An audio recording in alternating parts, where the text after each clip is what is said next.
Buenas noches y bienvenidos a Sala de Prensa de Noticias Caracol. Ahora es un gusto poder estar con ustedes. La instalación del nuevo periodo de sesiones del Congreso encendió más de una polémica. Quizá la más importante es la fallida candidatura del senador Gustavo Bolívar a uno de los cargos directivos de esta corporación. Esta es la historia. Sectores de la oposición no tenían ninguna duda de que Gustavo Bolívar sería nombrado en la segunda vicepresidencia del Senado. Incluso llegó con jefe de campaña. Alexander López verificaba la intención de voto. Compañero Petro, ¿por quién va a votar Petro? Vamos a ver, hermano. A ver, Petro, mano. Tan seguros estaban del triunfo que Bolívar hablaba de su tarea en la segunda vicepresidencia. Que se reinicien las sesiones presenciales. Pero vino el conteo y la frustración de la oposición. Gustavo Bolívar fue derrotado. 66 votos en blanco y 32 votos por Gustavo Bolívar. Derrotado Bolívar, el secretario del Senado aclaró que ganando el voto en blanco, la elección se tenía que repetir, pero con otros candidatos, hecho que no aceptaron Bolívar y sus seguidores. Es en este momento cuando se evidencia la división de la oposición. El Partido Verde presenta su propio candidato. Postular el nombre del senador Iván Leonidas Name.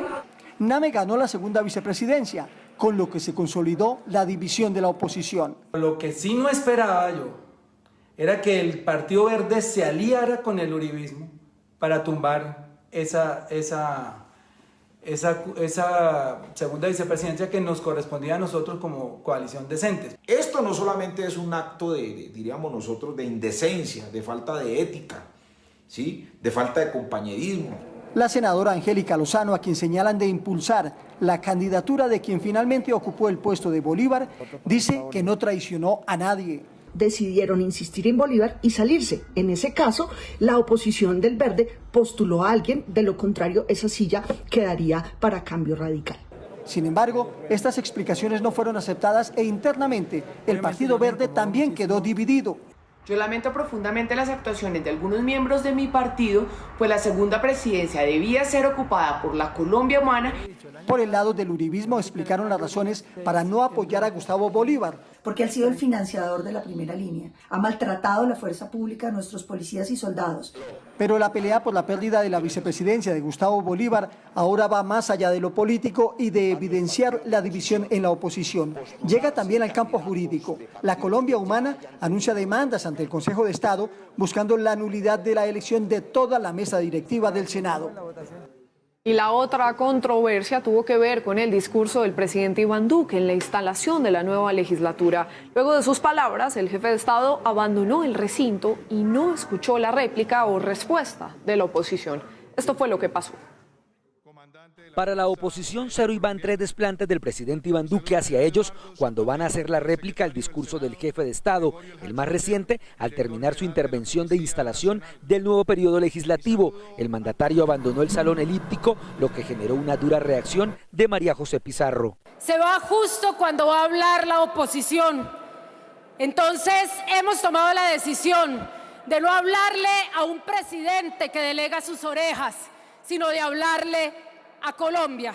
Pero este no es el único episodio recordado por los contradictores. En la instalación del 2019 se hizo célebre la jugadita del saliente presidente Ernesto Macías. Voy a hacer una jugada esto de la oposición. Es que nos toca por obligación que ellos hablen después del presidente. Y entonces, tan pronto termine él, yo digo, se decreta un receso y le pido a la comisión que acompañe al presidente y lo saco de aquí. Eso no lo saben. Esa es mi última jugadita de presidente. Hace un año, después de que la vicepresidenta trinara un video en el que el mandatario escuchaba a la senadora Aira Abella, se hizo viral por esta frase. En la instalación de ayer, el presidente Duque delegó al ministro del Interior, Daniel Palacios, para escuchar la intervención de la oposición. El Partido Centro Democrático dice que en el Congreso los contradictores del gobierno han sido escuchados. En ninguna parte del Estatuto de la Oposición establece que es una obligación legal del presidente de la República sentarse a escuchar a la oposición. El gobierno sí ha escuchado a la oposición. Es más, El que más debates de control político ha tenido en el Congreso de la República ha sido la oposición, y el gobierno ha atendido todas las inquietudes y críticas para poder construir un país mejor.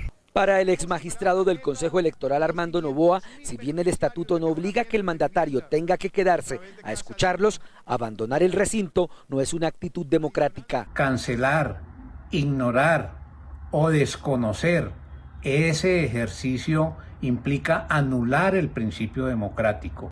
La réplica al discurso del jefe de Estado nació con el Estatuto de la Oposición que se estrenó en el 2019. Pues de estos dos temas vamos a estar hablando hoy en Sala de Prensa. Por eso nos acompañan Camilo Granada, que es economista, politólogo, experto en comunicaciones estratégicas en política y también analista. Bienvenido, Camilo, ¿cómo está?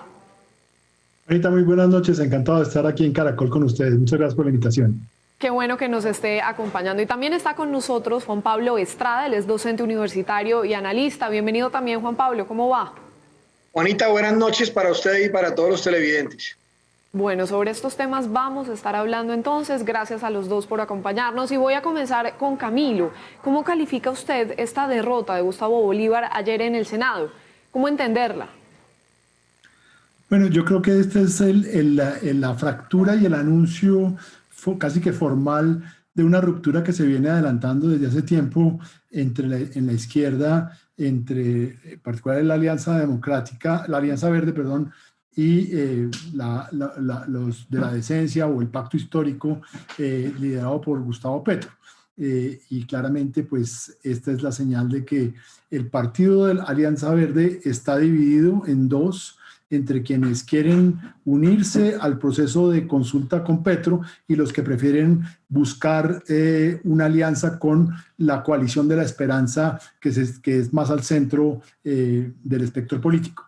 Entonces, pues esta es una fractura que queda evidenciada y cuyas heridas no van a sanar fácilmente porque pues obviamente para el senador Bolívar este es un desplante mayor y una afrenta directa a sus aspiraciones a la segunda vicepresidencia del Senado.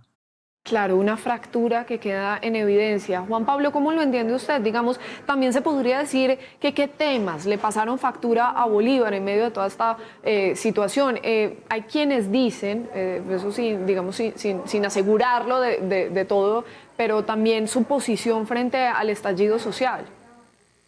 Juanita, a ver, yo coincido con Camilo en su argumento principal, pero pienso que lo de la fractura es más la consecuencia. Lo que se ha acreditado con hechos es que los verdes estuvieron con Bolívar y votaron por Bolívar. O sea, a Bolívar lo derrotan son los otros movimientos políticos. La norma nunca dice que que resulte ungido, sino que puede postular. Colombia Humana postuló, no salió elegido. Tenían que postular un nuevo candidato y Gustavo Bolívar se quiso ranchar en que era él o nadie. Y yo creo que los verdes no quisieron perder el escaño. Esa es la lectura correcta. Ahora, que Bolívar se esté pegando de ahí para buscar, como siempre, la calentura en las sábanas, pues es otra cosa. Yo creo que el senador Bolívar ha mantenido una línea bastante extrema. Me dicen fuentes informadas que incluso en los primeros anillos del petrismo han sentido que Bolívar se ha empezado a convertir, a pesar de ser fiel e incondicional a Petro, en un lastre pesado. Su postura, el patrocinio de la primera línea, le ha costado en términos de opinión y, ojo, fue derrotado en una votación. Y Colombia Humana hubiera podido postular otro candidato de sus huestes y no quisieron, y lo que hicieron los verdes fue no perder el espacio para los partidos de oposición. Pero sin duda, como dice Camilo, esto era crónica de una muerte anunciada. Entre Petro y Bolívar hay una sumatoria de egos que difícilmente van a permitir sumar, y la política es sumando y no restando. Claro, de hecho Angélica Lozano dice, los verdes ponemos nuestro candidato también para no perder este escaño y no entregarlo a Cambio Radical. Y así las cosas, Camilo, y sobre lo que está diciendo Juan Pablo, ¿cómo ve usted ese papel del Partido Verde? Ellos dicen, nosotros no lo traicionamos. No, es correcto, y Juan Pablo tiene razón en señalar que efectivamente en una primera votación el senador Bolívar fue derrotado por el blanco, lo que quiere decir que el resto de los senadores de otros partidos fueron quienes no respetaron ese acuerdo que se hace cada 4 años de repartirse los cargos de dirección del Congreso. Pero Es cierto también que efectivamente, en particular, la senadora Lozano, pues es una de las más fervientes defensoras de la línea de centro, digamos, dentro de la Alianza Verde, y obviamente el que le imputen o la acusen de ser la líder de la revuelta contra Bolívar, pues obviamente acelera y profundiza esa fractura. Sí, sin duda, y eso es lo que también se hace evidente, eso es muy importante, Camilo. Por eso, Juan Pablo, me gustaría preguntarle qué tan fragmentada está esa oposición en el Congreso y, digamos, en el campo político. ¿Cómo lo percibe usted? No, desde luego que es que hay una oposición razonada y hay una oposición ciega, y yo pienso que están marcados, se encuentran puntos de convergencia, pero también hay una distancia, y es muy triste, es una crónica de una muerte anunciada, y hoy muchos analistas, yo no quisiera sumarme a esa lista, pero lo leen como lo que puede pasar en una contienda electoral. La izquierda no logra ponerse de acuerdo. Si Bolívar resultaba derrotado, ¿por qué tocaba querer imponer su nombre a la brava cuando no contaba con los votos, salirse del recinto y aplicar esa de o soy yo o no es nadie? Cuando había posibilidad de buscar otro candidato de la Colombia humana. Entonces, esas posturas extremas no las comparten otros parlamentarios, y yo sí creo que aquí están queriendo usar de chivo expiatorio a la senadora Angélica Lozano, injustamente vilipendiada hoy por las bodegas. Ella le cumplió a Bolívar, votaron por Bolívar. En cambio, lo que no ha explicado Gustavo Petro y su bancada es qué acuerdo hicieron y por qué votaron y dejaron solo a Sandino y votaron por el candidato del Partido Conservador a la presidencia. Esa es la explicación que ellos deben. Luego, es evidente, una oposición que no se pone de acuerdo ni siquiera para tener un candidato viable para una elección que normalmente sale garantizada por un respeto a normas del Estatuto de la Oposición. ¿Qué tanto de todo esto está incidiendo, digamos, la elección a la presidencia? Esto, digamos, podría llegar a traer consecuencias para esa campaña electoral, que, digamos, sin duda, estamos a un año prácticamente, ya comienza a sentirse. Camilo, ¿cómo lo analiza usted? Sí, yo creo, uniendo con la pregunta anterior, Juanita, y lo que decía Juan Pablo, yo creo que aquí tenemos dos mundos distintos, que es un poco el fracaso de la izquierda. Están unidos en la mayor parte de las veces en el Congreso como oposición al gobierno de derecha del presidente Duque. Ahí todos estamos de acuerdo. En el rechazo, en lo que no se ponen de acuerdo es en el futuro, en la propuesta. Y obviamente eso está atravesado fundamentalmente por la campaña electoral que se avecina y que de facto ya arrancó, ya estamos a 10 meses de la primera vuelta de las elecciones presidenciales. Entonces, es ahí donde uno ve la fractura y ve la dificultad de la izquierda para aglutinarse alrededor de un proyecto que sea viable y que tenga chances de ganar una mayoría en el país. Claro, Juan Pablo, ¿cómo lo ve usted? Digamos, ¿qué tan anclado está esto a esa campaña electoral que ya se está comenzando a sentir? No, desde luego que hay una conexión, repito, puede que no haya sido de causa, pero sí lo va a ser de efecto. Yo lo vengo sosteniendo hace rato. Yo dificulto que ese proyecto político en torno a Gustavo Petro tenga la posibilidad de aglutinar, como sería el deseo de varios sectores de izquierda. No es fácil trabajar con Gustavo Petro, lo ocurrió en la alcaldía, nombres importantes de gente con trayectoria y con horas de vuelo se marginaron con prontitud de su equipo de gobierno, y a falta del ego de Gustavo Petro se ha sumado ahora el de Gustavo Bolívar, y yo pienso que eso empieza a causar estragos y a hacer mella. Obviamente pocos se atreven a decirlo, pero yo pienso que allá tiene que haber un alto en el camino y tienen que revisar que no pueden abusar de ese favoritismo en las encuestas que a hoy siguen registrando, pero con un guarismo que no pasa del 25%. Creo que hay un problema ya fuerte de vanidades, de que tienen la última palabra, de que quieren imponerse más que concertar, y hay otro sector de la izquierda que no le jala ni le va a jalar a eso. Sin duda, eso es lo que está quedando en evidencia. Y con lo de ayer, digamos, entonces, ¿podría uno decir que queda descartada esa coalición de la oposición? Es decir, la unión de varios partidos en torno a Gustavo Petro, digamos que es el candidato, además que está encabezando las encuestas. Camilo. Pues yo creo que vamos camino hay un riesgo grande para la Alianza Verde de fractura interna para las primarias, para la consulta que se haría en marzo, y es posible que una parte de los precandidatos o un sector de los líderes políticos de Alianza Verde, Camilo Romero y otros, vayan hacia el pacto histórico y el resto se quede con la coalición de la esperanza. La gran pregunta es qué pasa en la segunda vuelta, y ahí habrá que ver quiénes son los contrincantes sobre la mesa. Si, como pareciera indicar las encuestas, Petro probablemente estaría en la segunda vuelta, pues habría que ver quién es contrincante, si es alguien de la derecha más extrema, tipo María Fernanda Cabal, o si es alguien más de centro, y entonces ahí habría que ver qué hacen los verdes y el centro en general, los liberales y otros, frente a la disyuntiva de Petro o la derecha, como pasó en el 2018. Y que se empiezan entonces a poner en una balanza esos dos partidos políticos, ¿no? Esas dos posturas políticas. Y entonces, ¿cómo lo ve usted, Juan Pablo? Digamos, ¿todas estas uniones con Gustavo Petro están en peligro? En política nada se puede descartar, y menos en la política electoral, cuando ya el tema sea como lo plantea Camilo, una disyuntiva entre repetir un gobierno de extrema derecha de un candidato, el que diga Uribe, y la posibilidad de que estuviera Gustavo Petro. Yo hoy percibo que, a pesar de los hierros de Gustavo Petro, de las equivocaciones por su sobreexposición mediática, por su discurso incendiario, esas fotografías provocadoras, una actitud que le ha faltado quien lo controle, hoy veo paradójicamente más gente dispuesta a darle ese voto si pasara a segunda vuelta a él que a la extrema derecha. Pero si Gustavo Petro compite en segunda vuelta con un candidato que no se ha ubicado como la extrema derecha, yo no creo que tenga ninguna posibilidad. Y con este escenario, digamos, el gobierno, la coalición de gobierno y el uribismo ganan, teniendo, digamos, esta fractura en la oposición, Camilo.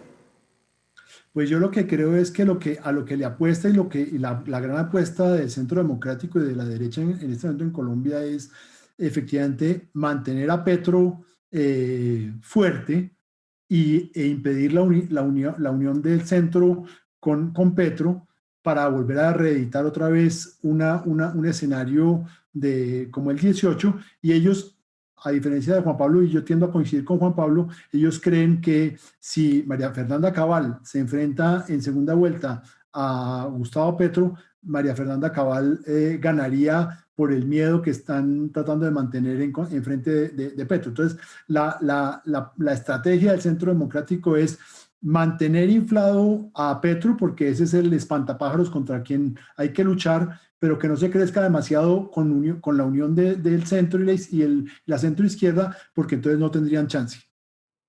No tendrían ningún chance. Juan Pablo, me gustaría también que me contestara esa pregunta, si la derecha gana, digamos, con este escenario turbulento en el que está la izquierda y el centro y los verdes y demás. Pero más allá de eso, realmente, ¿qué es lo que está pasando con los verdes y con Gustavo Petro? Que ellos tienen estas rencillas, y lo hemos visto también por la alcaldía de Bogotá, en otros momentos, no solo en el Congreso. ¿Qué es lo que pasa realmente, digamos, al interior de estos movimientos?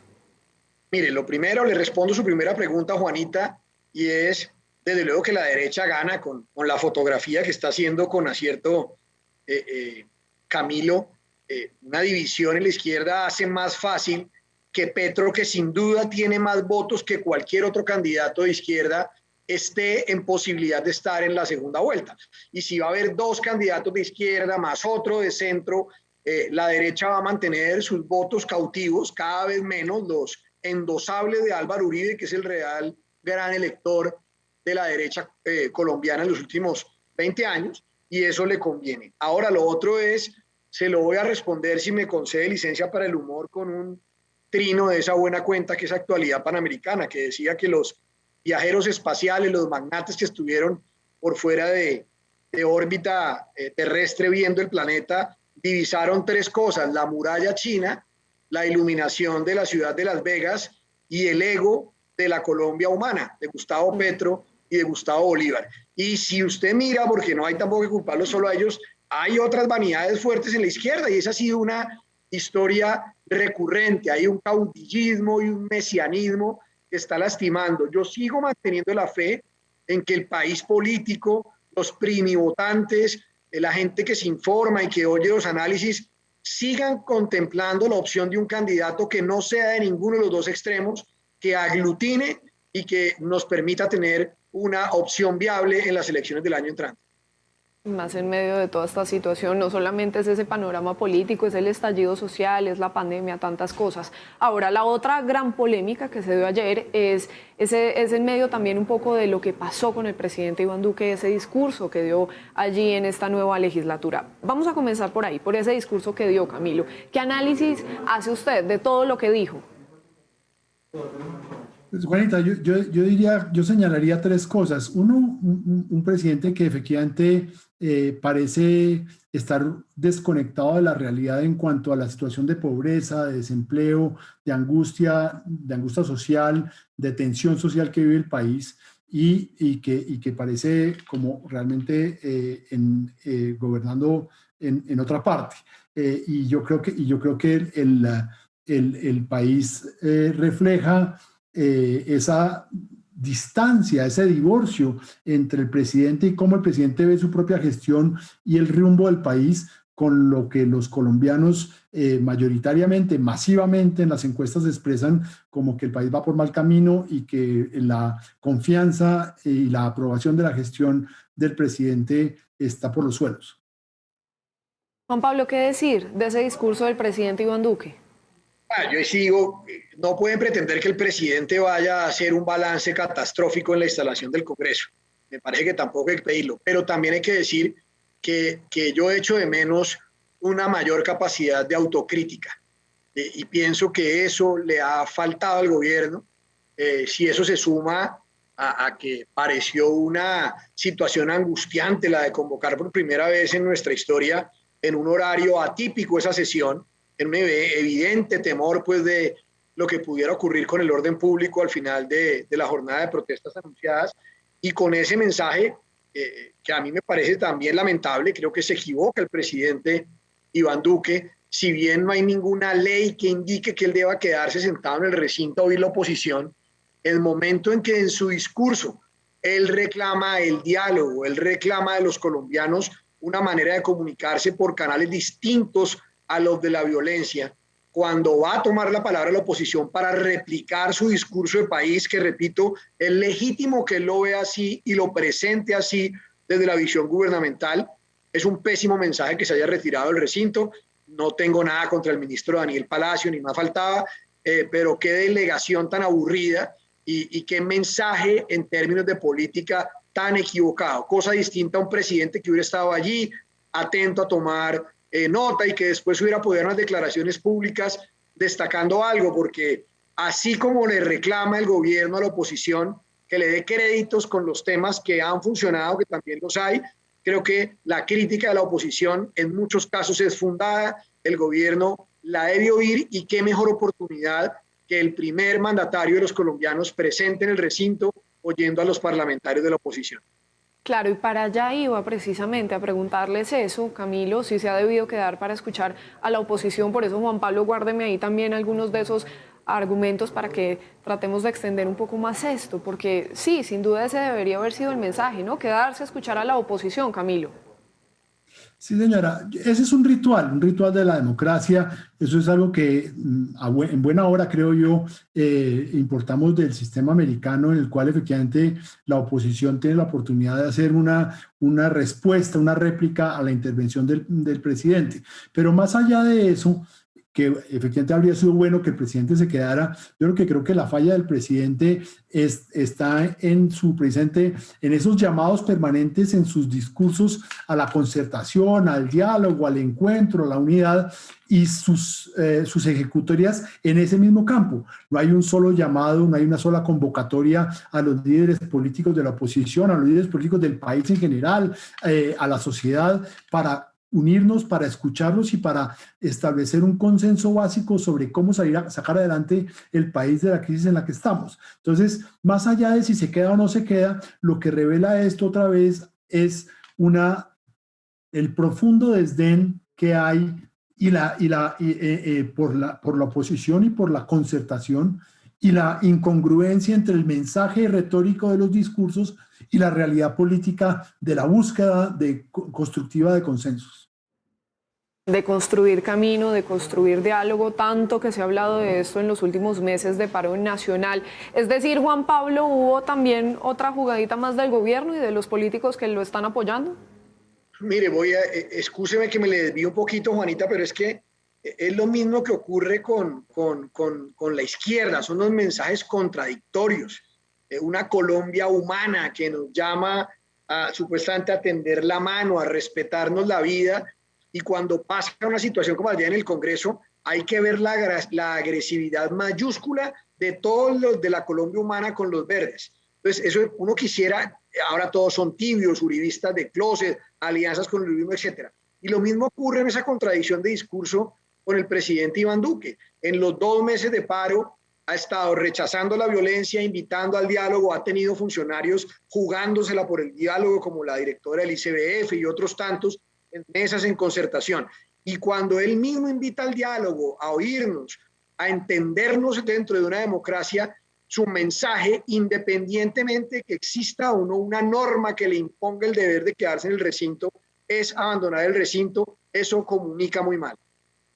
Sin duda. Y creería que para resumir un poco todo lo que hemos tratado de analizar a lo largo de esta noche, es división, división y división, sin importar el extremo o el partido al que se pertenezca. Veremos qué más nos trae esta nueva legislatura, que entre otras tiene pues también varios proyectos pendientes y que son trascendentales para este país. Ya lo decíamos, más en medio de esta crisis social y política que estamos viviendo. Son Camilo Granada, economista, experto en comunicaciones estratégicas, en política y también analista. Gracias, Camilo, como siempre, muy amable. Muchas gracias, Juanita. Encantado de estar con ustedes. Feliz noche para todos. Gracias, Juan Pablo Estrada, que es docente universitario y analista, también por este análisis y por todos estos detalles del mundo de la política. Gracias. Juanita, gracias a usted y a la teleaudiencia de Caracol. Muy bien, así hacemos una pausa y cuando regresemos nos va a estar acompañando Ricardo Ospina para contarnos qué es lo que tiene hoy en su radar. Ya volvemos.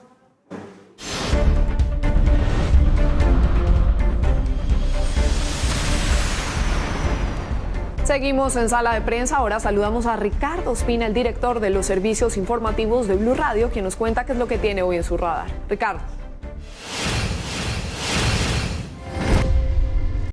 Hola, muy buenas noches. Hoy entra en el radar aquí en Sala de Prensa en Noticias Caracol Ahora un par de noticias que tienen que ver con las protestas de las últimas semanas en el país, que pueden dividirse en 2 partes. Una tiene que ver con las protestas pacíficas que siguen ejerciendo miles de ciudadanos, especialmente jóvenes, sindicalistas y organizaciones sociales, como las que tuvieron lugar en las últimas horas con ocasión de la conmemoración del 20 de julio, el Día del Grito de Independencia, para impulsar el paquete de 10 proyectos de ley de emergencia que pretende presentar el llamado Comité del Paro, luego de que no alcanzara un acuerdo con el gobierno nacional en esas turbulentas 7 semanas que comenzaron el pasado 28 de abril.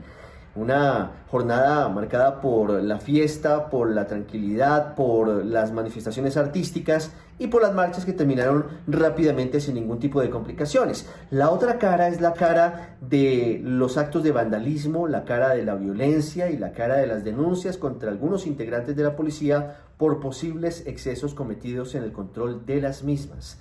Inicialmente hablamos de la captura de más de 120, exactamente 129 personas en los últimos días, 60 de ellas solamente en las últimas 24 horas en flagrancia, responsables según la policía de cometer delitos con daño en bien ajeno, con obstrucción de vía pública, con actos como agresión a policías y a servidores públicos. Contra ellos, según dijo la misma institución, hay pruebas que permitirían a los jueces llevarlos a un proceso penal. Como los decimos, hubo incluso más de 64 detenciones adicionales, 129 en total si sumamos lo que pasó en los días previos y lo que pasó hasta este momento. La policía además dijo que aguzó su trabajo de inteligencia para prevenir y evitar desmanes y para producir capturas, y eso pudo haber incidido en que en medio de todo fue menos traumática la situación de lo que en principio se había previsto para el 20 de julio. La otra noticia viene desde la Procuraduría, que abrió indagación preliminar para determinar si algunos integrantes de la policía tuvieron responsabilidad en la desaparición y muerte de un joven de 19 años de edad en el Portal América de Transmilenio el pasado 5 de junio. El cuerpo de este joven fue hallado en un caño y la causa de la muerte, según medicina legal, fue inmersión. Sin embargo, hay testimonios y hay otros elementos en poder del Ministerio Público que llevarían a pensar que pudo haber algún tipo de participación de algún integrante de la policía en esta actuación, y eso es lo que empieza a trabajar el Ministerio Público y la Procuraduría para determinar si aquí se puede hablar de un delito, si hay algún tipo de actuación ilegal absolutamente de integrantes de la policía, o si, como lo dicen algunos de ellos, se trató solamente de un lamentable accidente. Muy bien, gracias Ricardo. Y hasta aquí, Sala de Prensa de Noticias Caracol Ahora. Los dejamos con el segmento económico Signo Pesos. Buenas noches y hasta la próxima.